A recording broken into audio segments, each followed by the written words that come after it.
अब हम मौर्य काल के बारे में पढ़ेंगे। मौर्य काल के बारे में अशोक के बारे में पढ़ेंगे। ठीक है, अशोक के बारे में पहले जान लेते हैं कि इनके पिता का नाम। तो इनके पिता का नाम बिंदुसार था, और ये बिंदुसार जो है चंद्रगुप्त मौर्य के पुत्र थे। ठीक है, और इनकी माता का नाम सुभद्रांगी था। ठीक, इनका राज्याभिषेक जो है 273 ईसा पूर्व में होता है। ये कहाँ से पता चलता है? तो यह सिंहली अनुश्रुति से पता चलता है, जिसमें यह बताया गया है कि अशोक ने अपने 99 भाइयों की हत्या करके राज्याभिषेक को लिया। इसलिए इसका वास्तविक राज्याभिषेक जो है 269 ईसा पूर्व माना जाता है। अशोक के समस्त कार्य यहीं से मिलते हैं। ठीक है, तो वास्तविक राज्याभिषेक 269 ईसा पूर्व माना जाता है। ठीक है, अब कुछ जान लेते हैं। जैसे अशोक के कुछ नाम है, उपनाम है, अभिलेखों से जो पता चलते हैं। ठीक है, उपनाम क्या है? जैसे देव नाम प्रिय प्रियदर्शी।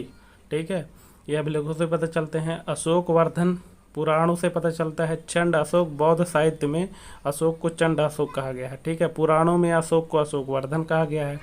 जबकि मास्की, गुर्जा और नेट्टूर उद्गोलन अभिलेख में अशोक का नाम अशोक ही प्राप्त होता है। ठीक है, और कहीं कहीं पे अशोक को बुद्ध शाक्य भी कहा गया है। श्रीलंका में जो अब से अभिलेख प्राप्त हुए हैं, साहित्य प्राप्त हुए हैं, उनमें अशोक का नाम करमौली भी बताया गया है। यह युवराज अशोक जो है राज्याभिषेक के पहले यह तक्षशिला और उज्जैन के गवर्नर थे। ठीक है, यहीं के युवराज थे। आगे बढ़ते हैं, अब इनके राज्याभिषेक के बारे में जान लेते हैं। बिंदुसार के समय में तक्षशिला में विद्रोह हुआ था, और विद्रोह को पहले बिंदुसार ने अपने बड़े बेटे को सुसीम को भेजा था। सुसीम ने तक्षशिला विद्रोह दबाने में असफल हो गया था। ठीक है, उसके बाद दूसरे नंबर पे अशोक को भेजता है।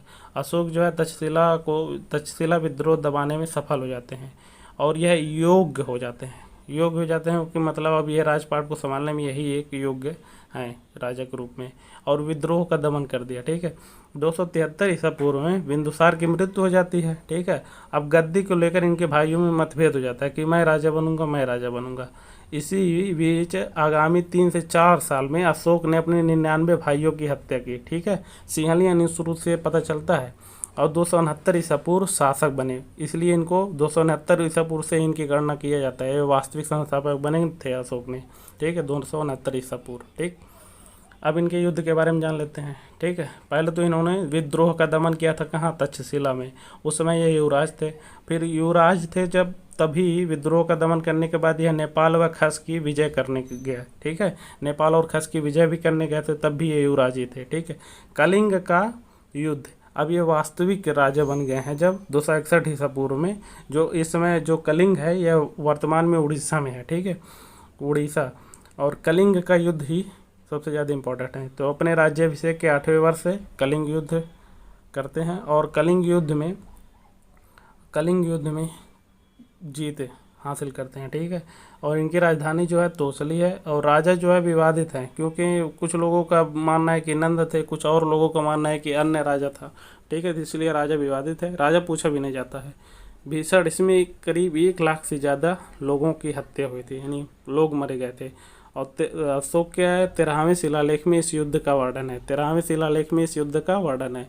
इसी के बाद अशोक ने चंड अशोक से धम्म अशोक, यानी अब यहाँ से भेरी घोष से धम्म घोष की स्थापना करेंगे, यानी क्रूर से धार्मिक होंगे। ठीक है, यहीं से।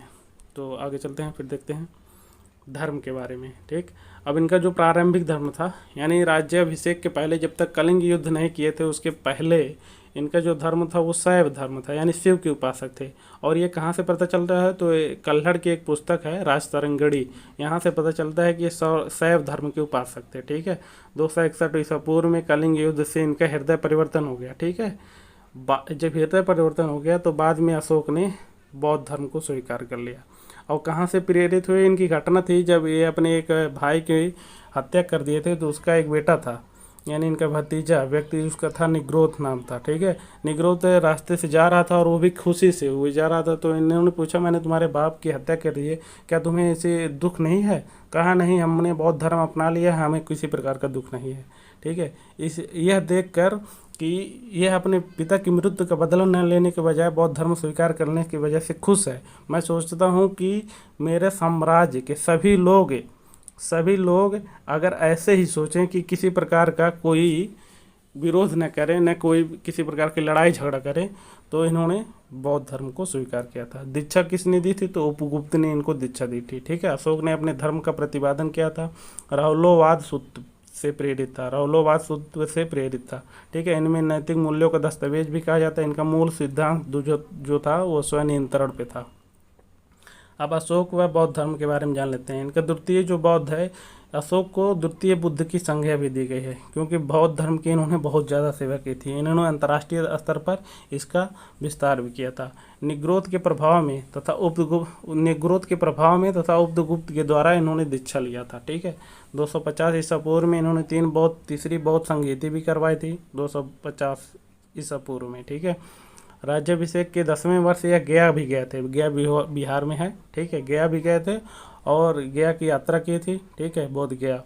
उसके बाद राज्याभिषेक के 20वें वर्ष में ये लुम्बिनी गए थे। लुम्बिनी जहाँ बौद्ध जी का जन्म होता है, बुद्ध जी का जन्म होता है वहाँ पे, और उन्होंने जाकर वहाँ पे कर माफ़ कर दिया था। ठीक है। इसके बाद बौद्ध धर्म का अंतर्राष्ट्रीयकरण कर लिया जाता है कि इन्होंने नेपाल, चीन, श्रीलंका में बौद्ध धर्म का प्रचार प्रसार किया। श्रीलंका में इन्होंने अपनी पुत्री संघमित्रा और पुत्र महेंद्र का भेजा धर्म का प्रचार प्रसार करने के लिए, और नेपाल में स्वयं अपनी दूसरी पुत्री चारुमती के साथ गए थे। ठीक है। धर्म का प्रचार प्रसार करने के लिए।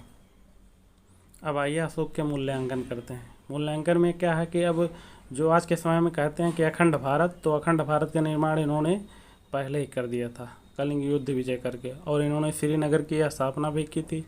ललित पाटन जो नेपाल में है उसका भी स्थापना इन्होंने की थी। यानी भारत को संपूर्ण राष्ट्र का दर्जा इन्होंने दे दिया था। ठीक है। अन्य धर्म हैं, इन्होंने शैव धर्म से बौद्ध धर्म अपना लिया था, और बौद्ध धर्म में 84,000 स्तूप की स्थापना भी की थी, जिसमें से सांची और भरहूत स्तूप 2 है, इम्पॉर्टेंट है। इन्होंने आजीवक संप्रदाय के लिए, जो आजीवक संप्रदाय के संस्थापक माने जाते हैं, मखली गोसाल के लिए 4 गुफाएं बनवाए थे। अब बराबर की पहाड़ियों में, बराबर की पहाड़ियाँ कहाँ हैं? तो बिहार में है। ठीक है। बिहार में गया में। ठीक है। 4 बराबर की पहाड़ियों में गुफाएं बनवाए थे। ठीक है। और इसी गुफाएं में अपने मतलब संदेश भी लिखवाए थे। क्या? 4 बराबर गुफा के पहाड़ियों को जान लेते हैं। विश्व झोपड़ी था, सुदामा था, कर्ण चौपर था, लोमस ऋषि था। ठीक है। इनकी मृत्यु 232 ईसा पूर्व में हो जाती है। ठीक।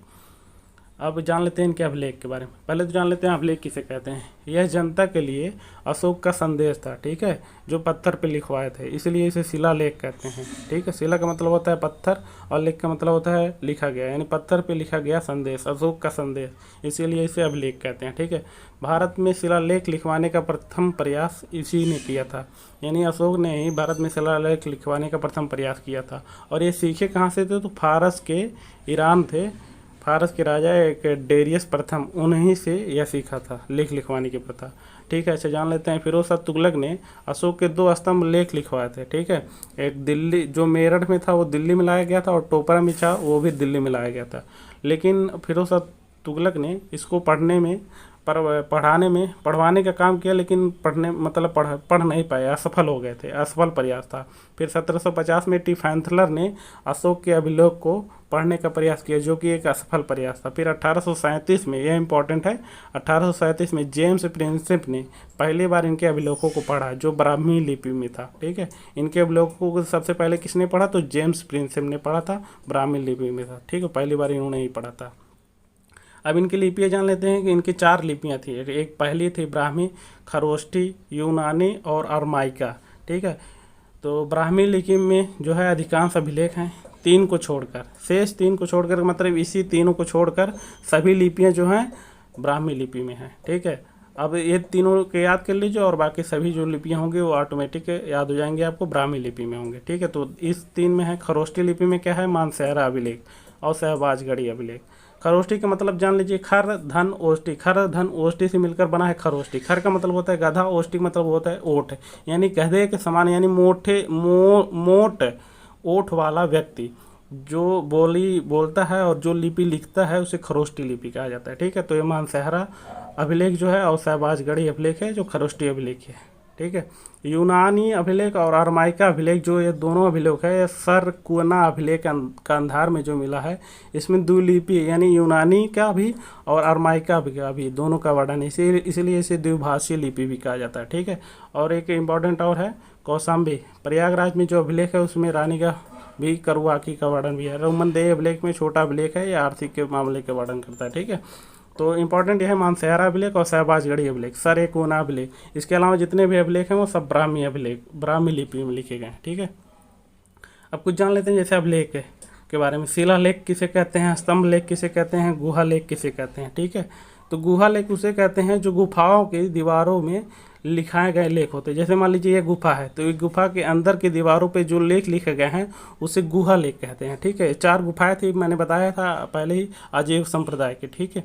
तो गुफा लेख तो समझ में आ गया। स्तंभ लेख किसे कहते हैं, मान लीजिए जैसे घर में बनाया जाता है तो पिलर दिया जाता है, तो पिलर सेम टू सेम ऐसे ही पत्थर का एक स्तंभ होता था, ठीक है। पत्थर के स्तंभ के चारों तरफ ऐसे गोल गोल, मतलब चारों तरफ लेख लिखवाया गया था, इसी लेख को कहते हैं स्तंभ लेख, ठीक है। ये 7 स्थानों पे मतलब लिखवाए गए थे, 7 स्थानों पे, ठीक है। कहीं कहीं 6 भी स्थान मिलते हैं, तो ये लिखवाया गया। स्तंभ लेख समझ में आएगा। अब शिलालेख के बारे में बताया, जैसे ये पत्थर है, पत्थर के बड़े शिलालेखों पर जो कुछ लिखवाया जाता था संदेश राजा के द्वारा, अशोक के द्वारा, उसे शिलालेख कहते थे। इनके मतलब दो इसमें 2 रूप है, एक बृहत शिलालेख है, एक लघु शिलालेख है। बृहत में यह बताया गया है कि इसमें बृहत शिलालेख में मतलब यह अंतर है बृहत और लघु शिलालेख में कि बृहत शिलालेख में बातों की संख्या ज़्यादा है, जबकि लघु शिलालेख में पत्थर तो उतना ही बड़ा होगा लेकिन बातों की संख्या उसमें कम है, यानी संदेश की संख्या उसमें कम है, ठीक है। तो बृहत शिलालेख में कुल 14 है, ठीक है, और 8 स्थानों से प्राप्त हुए हैं। 14 संख्या है और 8 स्थानों से प्राप्त हुआ है, जबकि लघु शिलालेख में 18 स्थान है, 18 स्थानों से प्राप्त हुआ है, 18 संख्या है, ठीक है। यानी लघु शिलालेख में जैसे छोटा शिलालेख है और इसमें 1-2 बातें लिख दी हैं, फिर दूसरे शिलालेख में फिर दूसरे 2 बात अलग अलग की गई हैं। माने कुल मिलाकर यह है कि बृहत शिलालेख में बातों की संख्या ज़्यादा लिखी गई, जबकि लघु शिलालेख में बातों की संख्या बहुत कम लिखी गई है। बातों की संख्या का मतलब संदेश।